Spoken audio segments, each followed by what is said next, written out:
We are bringing you a tier list. Myself, Newbie, and my co-host. Uh, Hi, I'm Morgi, or Morgissa. You've probably seen me around in newbie streams a lot. I play on Kyber. My character's name is Devana-1, and I'm in Dimensional Degenerates. Shout out to the boys. To the boys. A Freet and Co. Yeah, pretty much. Alrighty, so basic overview of what we're bringing or trying to accomplish is heroic, so 1 through 20, speed leveling as fast as you can with pure-ish classes. If it shows for a barbarian with a little Ravager icon, it's a Ravager and just Ravager. So you're not splashing much else. You're going pure into that, and so it'll help break down classes into their We'll also specific roles. we'll also explain when we drag onto the tier list exactly what it is, so you'll have an idea of what exactly we're putting onto the tier list. Yep. And to start off, we have our F tiers at the bottom of the barrel. So for these, it's just the good old like healer, favorite soul, healer cleric, and tank paladin. Typical builds you'll commonly see around the endgame scenarios, but these things are useless in heroics. They need so much other things to push them forward. They're very reliant on a group. They have no damage of any kind. They're very survivable, of course, but that doesn't equate just directly to speed because of the fact of they literally do zero damage. So you're just gonna be moving at a crawl, struggling and all that, all things around that kind of jazz. E. And what Morgan just did there, went down a simple list of how we're grading each of these criteria, at least a rough go at that, which is, do they have AoE damage or single target? Are they unstoppable, less survivable? Can they be tripped up? Do they have to take time to heal? How well does that integrate into their kit? And then can they deal with dungeon alert? And do they have that ability to burst down groups faster so that doesn't apply them? They can move through the quest faster. And the way that we're giving discrepancy between just AoE and single target damage and Dungeon Alert is more of a burst type damage, right? Some classes have a sustained type of AoE, but it doesn't just one shot a whole entire Dungeon Alert, which obviously is much faster than not one shotting a Dungeon Alert. Yeah, things like Fireball versus Firewall, or Body and Sun, Or Body and Soul, or whatever Fireball versus swinging your axe. Yeah. Moving up the tier list, then we have our throwers, the great and wonderful. Where's Alchemist? Throwers. Everyone loves leveling a thrower. Yep, the best, most smooth. That's why they're in D. Throwers suffer from the same thing that the tanks do in the F tier. They just have damage more built into their kit, so they're able to do at least that. They can't really take a hit. They're running around in light armor, and so generally have evasion of some sort, but not a lot else in terms of being able to mitigate their damage. They don't get improved precise shot, which is their only AoE, till later in the game, and even then, it's very reliant on lining the mobs up, and you can't burst down entire groups or packs or bosses for single target. So it lands them securely in the D tier. And another thing to go along with that, basically like what we put in our notes, is they're like he kind of said, it's low damage, then they can't take a hit very well, and their burst is very poor. They can't get it done. Moving on to the C tier. Yeah, we're gonna walk through with the lower tiers done. There isn't much to talk about them. They sort of suffer from the same issues of being very group reliant, more hyper focused on a game, so they don't work in the context of heroic leveling. But into C, we'll get into a little bit more of an average and baseline, like what you look for and what we look for when heroic leveling starts. And as we move up, there'll be some classes that we don't necessarily like. We'll be going over more classes specifically, but there'll be some we don't divulge into as much. They'll have certain things we have notes on, and just to give you like an idea as to why this is here or whatever, most of them will be pretty self-explanatory as to why they're in the area by explaining the other classes, so we don't have to go in between every class. Yeah, and that saves time, cuts things down, doesn't make you sit here for an hour and a half. And something we forgot to mention at the beginning of the tier list, It'll also be going on a like left to right basis as to what's the best and what's the worst. And so Ranger is the best of the throwers. Paladin is the best of the F tier healers slash tanks. Bottom a C tier, 2-weapon fighting rogue and bear tank. 2-weapon fighting rogue provides damage, lacks survivability, doesn't have a ton of burst. Sort of there. It's one of the more end game focused builds again. Going into bear druid though, you're still end game focused, being a more tank based build. You provide a lot of defenses to yourself, so you're able to survive through pulling larger packs, and then you can capitalize on that by dropping big AoE CC and then following up on that yourself. And it only goes faster if you are in a group with someone who can deal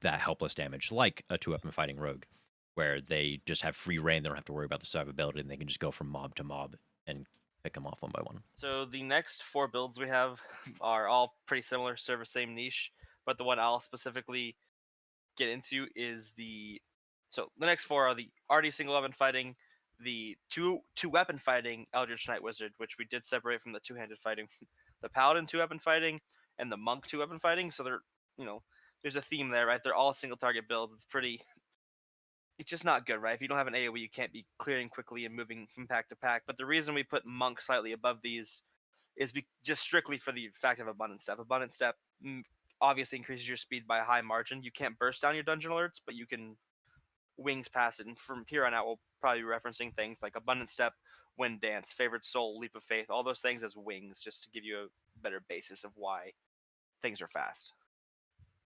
Yeah, and to reiterate on specifically like Wizard, this is a very pure just using 2-weapon fighting, not more efficiently leveling as a caster wizard and then transitioning into a 2-weapon fighter. It's going through that from level 1 to level 20, which Morgi has firsthand experience with. I actually have firsthand experience very recently in leveling the 2-weapon fighting EK, and I just found myself, even though my spells were very lacking because I was very focused on a melee centric build, I just constantly wanted to be casting my spells because they still did more damage. They hit multiple things. It wasn't absolutely off the level later, but it was pretty miserable in the lower levels.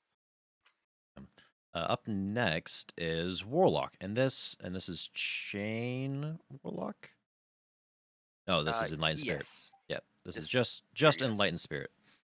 And so Enlightened Spirit Warlock branches into the first step into what it looks like to tick the boxes of having AoE and survivability to the point where you don't have to slow down very much, and being able to deal with dungeon alert at a point.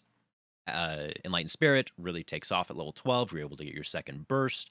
Your pulses for your Eldritch Aura start to happen faster, and you get your Staunch and Shining Through online to not have to worry about your hit points as much. The issue is that this happens later in the leveling, and so early on, you're sluggish, you're slow, you don't have a lot of AoE clear because you're not two-handed fighting, and so can't take advantage of the free attacks because you're not bound by your Eldritch blasts.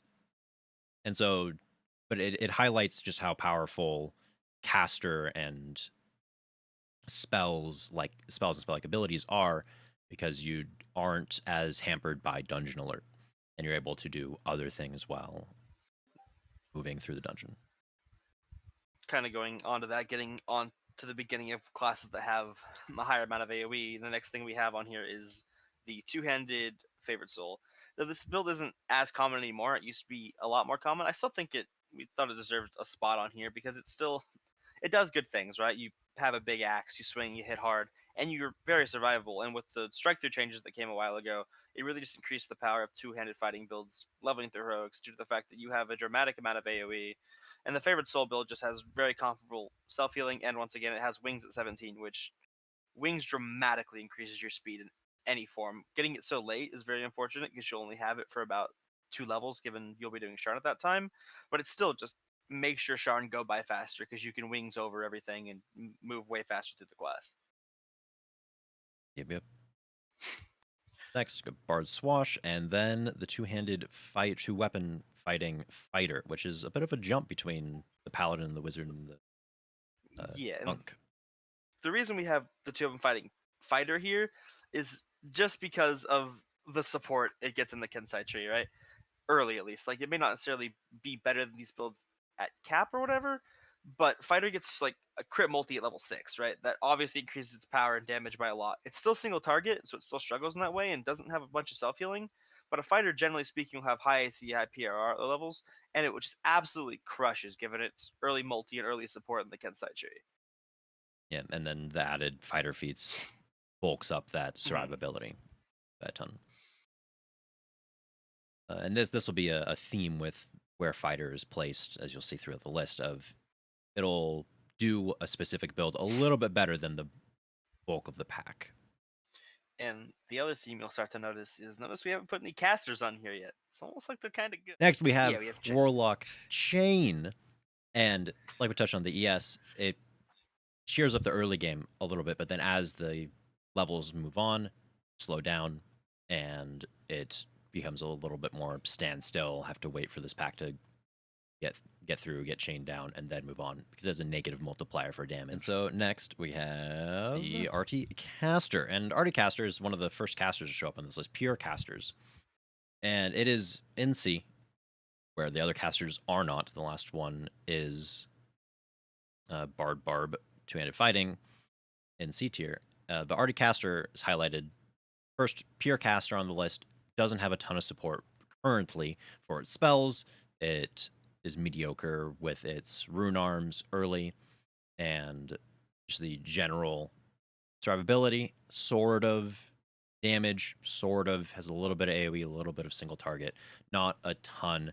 Dungeon alert, you can get very easily overwhelmed with Artificer because you only have a limited spell selection.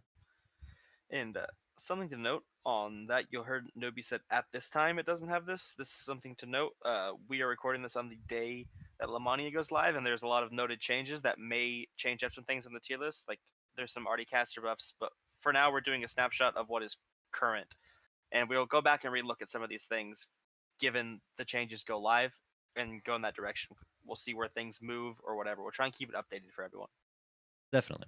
And as we move out of the C tier into the B minus tier, separating the B tiers and A tiers by a few hours on the leveling in general, just to get a little bit more precise. Have the right, Yeah, you're putting the Alkin quiz here. and then the Ranger 2 weapon fighting. The Alkin quiz is pretty self-explanatory. It's an inquiz that gets some support from the Vile Chemistry and Alchemist, gives it a little bit more damage, some oomph throughout it. But the reason that the Ranger, I believe we have as our highest 2-weapon fighting build, is just due to the fact that level 12 it gets Dance of Death, right? It basically gets to a point where it has Strike Through from 2-handed fighting builds, which is obviously just like extremely powerful because it gives you an AoE that you don't have in the other builds, which is extremely crucial for speed because the faster you can kill mobs in a big group, the faster you can move on to the next pack and not worry about having to die and stuff like that, increasing your speed dramatically. Especially early on in leveling, you can sort of finagle your way through early quests by skipping mobs and just dealing with the quest objective. As you move on later and later, you need to be able to deal with larger packs of monsters. There's mandatory fights. You can invis through most things up until higher levels and not have any issues with it. Up. And the next two things are just pretty simple. They're other inquizzes slightly higher than the alchemist one because they get slightly more support, we believe. Yep. Whether it's more hit dies from artificers and rogues, artificers get more from the tree, as do rogues with their mechanic trees, and they have a little bit better base attack bonus and or just innate class features like sneak attack and artificers into damage and deadly weapons that just boost it above alchemist just that much more. Then our next stopping point will be the water cleric. And water cleric shows up on the list as a standout from other cleric builds, and this is a pure caster. Our next version or next stop from the artificer. It provides great self-sustainability as a cleric base, and so you always get those heal spells innate to you. Early levels, you're slowing down a little bit. You don't have a ton of great early spells, not a ton of great AoE. You sort of have to make do with what you have. Then at level 9, you get the great and mighty cock. Great Cone of Cold. And this will allow you to one-shot through most packs on a reasonable cooldown, sub 10-second cooldown. and that just speeds up your leveling exponentially. You no longer have to worry about big DA packs because it's a free spell. At level 9, you're starting getting close to Blade Barrier, Comet Fall, and then level 14 where you get Greater Creeping Cold, Creeping Death, and that provides just a big dot for single target. And so now you have Bone of Cold for AoE, your single target nuke, which you can just throw on a Reaper at no matter the level, and it will die as the ticks go down, so you can invalidate most Reapers and just move on and look to zoom. Brings us to our next go through of Bolt, Barb, and Arcane Archer Ranger before we stop at Staff Monk. Something to note about the Barb and the Ranger is just Occult Barb doesn't have as much damage early as the other Barb specs, and Arcane Archer Ranger, though it's a bow build early, it gets just some really crucial tools that help with leveling. It gets IPS, I believe it's level 9, which is just, it gives you the AoE that you need. But on a, go ahead, I'm sorry. IPS at 11, evasion at 9, and then 11. paralyzing arrows at 6. Mm-hmm. On to the Staff Monk, though. It's very similar to the other monk, right? Except the reason it's higher than its counterpart is the Staff Monk has two-handed fighting feats. It gets AoE, it gets strike through, obviously making it much faster than the previous variant because, as we've already discussed many times, AoE is very powerful, and it gets the Abundant Step, right? Wings is just extremely powerful in leveling, extremely quick. Yep. And now we're going to move on to the B tier. Yeah, the last stop in B- is the Archmagi Wizard, which, my bad. Yeah, it's a pure wizard. Pure Wizard has mana issues, it has cooldown issues, and so it just doesn't keep up as much with the other casters on this list. As we see, there's not many casters unaccounted for, and so they start to show up in these later tiers. Just like Morgi was saying, with the Staff Monk, we have Henshin or Wrap Monk. Yeah, well, very similar to the Staff Monk, and it may seem weird that we're putting it up here because it would almost seem like it gets less AoE than a Staff Monk because it doesn't have two-handed fighting. But the Henshin Monk plays quite a bit different than that, as it does have the burst that we've been talking about because it doesn't rely on the sustain damage like two-handed fighting builds does, because it gets Whirlwind attack at level 6. So your goal is basically just run till you're red alert, Whirlwind attack, instantly kill a pack, and then you have infinite abundant steps for the rest of the quest, making you go much, much faster throughout the whole quest because you have infinite wings and you one-shot packs with Whirlwind attack. And notice how we're going up. Now we're getting things that have big burst and more self-sustained. Monks are very hard to kill, very high AC and such along that. Yep, the defenses start to stack up, and this is why Fighter Inquis is our next stop, and an entire tier effectively above the other Inquises. It provides a lot more support through the feats and the tree, like we mentioned on two-weapon fighting fighter. The early crit multi is amazing. Pair that with a Rat Catcher, and you're able to walk through most content, one-shotting entire packs, or one-shotting each mob in each pack and not having to spend a ton of time standing still and not moving forward. And all of the defenses that fighter gets, added AC, added PRR, allow you to easily get through your levels into level 11, where you can pick up Improved Precise Shot. We have a few more in-betweens, Druid Caster and Druid Wolf,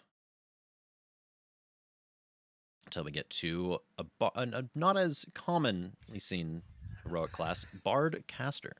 This is what I'm calling the Dark Knight here because I don't know, man. We haven't done too much research with the Spell Singer, but this is just a gut feeling for me. I feel like the Spell Singer, mostly from watching Hayden, shout out, playing on hardcore, it was just like, it seemed like a very powerful thing. It had some high damage spells and wasn't struggling too much. It has good self-sustain. I don't know, maybe it's not as good as I think right now, and it gets better with the Bard buffs coming for spells and stuff, but I think that it's powerful. It has good AoE and it scales, not necessarily scales well into higher end content, but I think it just does well.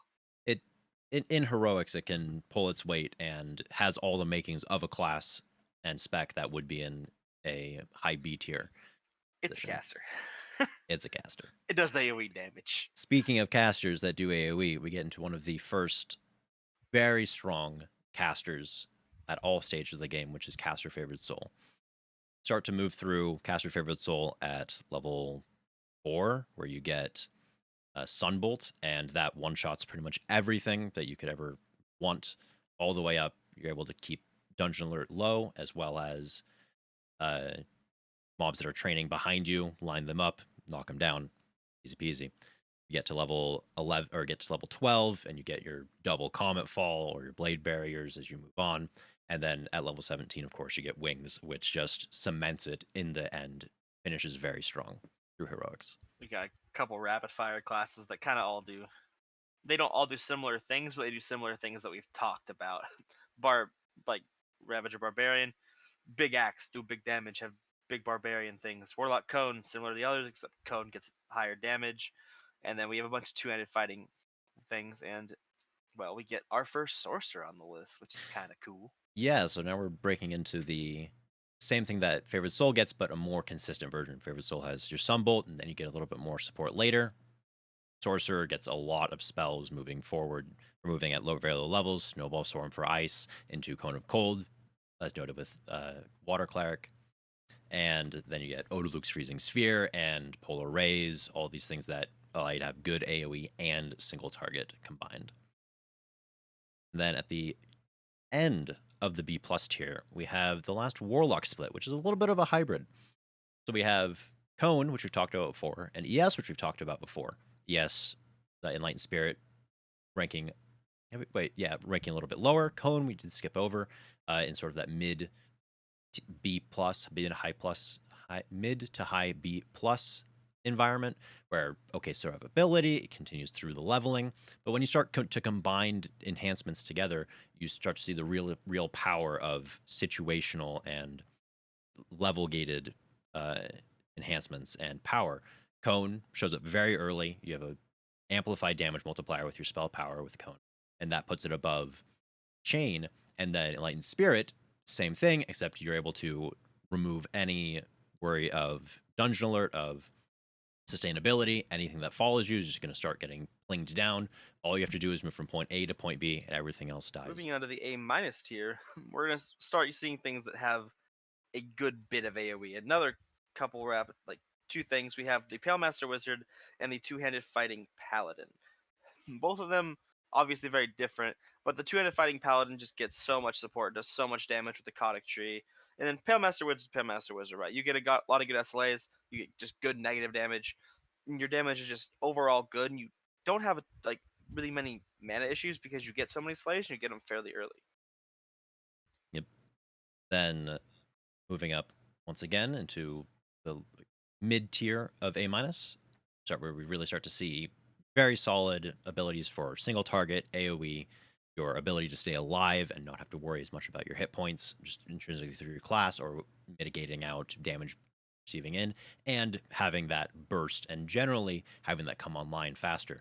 With Death Cleric, you have a very early Necrotic Ray, which one-shots anything that you come across in early levels into negative energy burst in the tree, and every single time you press the button, everything around you dies. You can get big packs that's that huge burst, as well as its damage being so strong early that it can easily clean up whatever your single target Necrotic Ray did not deal with. And then 11 and 12, you get Blade Barriers, another Necrotic Ray for even more single target. A little bit later, you get a Slay Destruction. So you have your Death Cleric, so you get Slay Living, Destruction. And this damage scales throughout all of the content. You're able to move through everything with ease. Something else to note on Death Cleric is when we originally had our ideas for the tier list, we actually had it lower, but we had a run when Newbie was doing a Cleric life and he did a Death Cleric life, and it was absolutely shredding. So we thought it had to move up on the list. It just felt very powerful when we were playing through it in heroics. Yep. But moving up, now we've got basically two barbarian things to round it out. Like we have the Frenzy Barb and the current arguably best Barb split, which is the Wolf Barb, Wolf Bear, all those things like that. The Frenzy Barb though is just it's like a Barb, right? It gets Blood Tribute, but it has more support and early damage than the other Barbarian trees. Other ability that it gets at 12, and compared to the other one, like the Wolf one, why it's slightly better is it gets natural fighting, which puts it online and get more AoE earlier than the other Barb because it's getting its two-handed fighting feats a couple levels earlier, basically, obviously giving it much more AoE, much more speed, and it's unstoppable with the fact that you can take blood tributes early. And once you have blood tribute, you're never going to have to stop. Like most people get worried about it, just smash your blood tribute and run forward, man. You're never gonna out of con. Yep, definitely the case. Rounding out the A pluses, then we have Acid Sork. And Acid Sork compared to Ice Sork, entire tier above Ice Sork, a little bit more support through the early levels with just powerful spells. Acid Splash early, nice little burning hands, but for Acid into Acid Blast at level 6, which is the equivalent Fireball. It mirrors Fire Sork, which we haven't seen yet, and for very good reason, all the way up. Slow down a little bit, but it's where you have your slays and you're able to still pick things off. And being a Chaw-based class, you're able to get your heal scrolls up and online very fast at 9. Not have to worry about that sustain as much as other classes that wouldn't be able to get the UMD. Moving into the A tiers, we have the big hitters. And these are the Bombardier Alchemist and Fire Sorcerer. Both of these insanely good at leveling as you move through heroics early, mid, and high. As you get more spells and abilities, you don't stop and just keep going faster and faster. Fire Sorcerer with Burning Hands into Scorch, another AoE, into Fireball, another AoE, supplementing with Scorching Ray as your single target, and then a little bit of a drought. That's where your slays come in, your SLAs, Scorch, and then 12, Fireball, 14, Delay Blast Fireball. That one-shots packs throughout the entire rest of your run. And then late, but still good for harder content like Sharn, you have Meteor Swarm, and those just walk through. Alchemist is ranked above it because it comes online faster. At level 12, you get your Multi-Vial, which is effectively Meteor Swarm, and an immunity strip, just like a elemental form. You just do that 8 levels before Fire Sork, and you no longer have to worry about anything. You just walk forward, throw a heal on yourself because you have it built into your kit. And moving on to the only class that makes it the S tier, we have the Lightning Sork and the Fire Lightning Sork. And you might want to swap those because Fire Lightning is definitely better. True. And the difference between S tier and A plus tier is strictly wings. It does the almost exact same thing. It actually does slightly less damage than the Alk early, but the fact that it gets wings online at 12 is just excruciatingly powerful. The fact that you can wings forward, skip all these packs, or gather way more mobs up in a short period of time, and then AoE it all down is arguably 20 to 30% increase speed from that point on. And we put fire lightning slightly above Alk, or slightly above just lightning because DBF is just so excruciatingly powerful. It hits so hard compared to chain lightning and things around like that. It's just really good to spec into lightning to get your wings, but then work on getting more fire spell power and focusing on DBF more. And we would call the lightning stork wings and the fire lightning spicy wings. Spicy wings. And we accidentally made EK Wizard down there. Sorry for people that got their hopes up. That's not on the list because it got split. Not there. You have 2-handed fighting and 2-weapon fighting. Got broken up. But yes, Sorcerer is the only S tier class just because Wings is so powerful once you hit level 12. It is unmatched. Yeah, there's literally nothing in the game that can come close to it. It doesn't matter how powerful it is. Barbarian with 2-handed fighting, just running forward. If it's slower in moving from point A to point B, completing the quest, getting your main source of experience, which is that completion, then it'll fall short. Alchemist and Fire Sork, same thing. They're arguably more damage overall, but are just that tad bit slower because of wings, and it ends up being over the long term from level 12 to 20 a huge amount of experience. And with that, it wraps up the tier list. Would love to know what all of your thoughts are, where you think their rankings are correct, where they're not, what your personal experience is. You'd move things around. This tier list is on Tier Maker. If you would like us to add any more things or think we missed anything, just feel free to drop it in the comment section. We'll go back and look at it. Hopefully, reply to your comment, let you know, and maybe and the tier list will change up. We'll be looking back at it when the balance changes come live. So maybe we'll listen to some feedback and things like that. Once we get to try more things out, the tier list could change dramatically, right? Like the out changes aren't going to hurt it so much in heroics, so it probably won't move stuff like that. But other things could move around with the buffs and nerfs coming.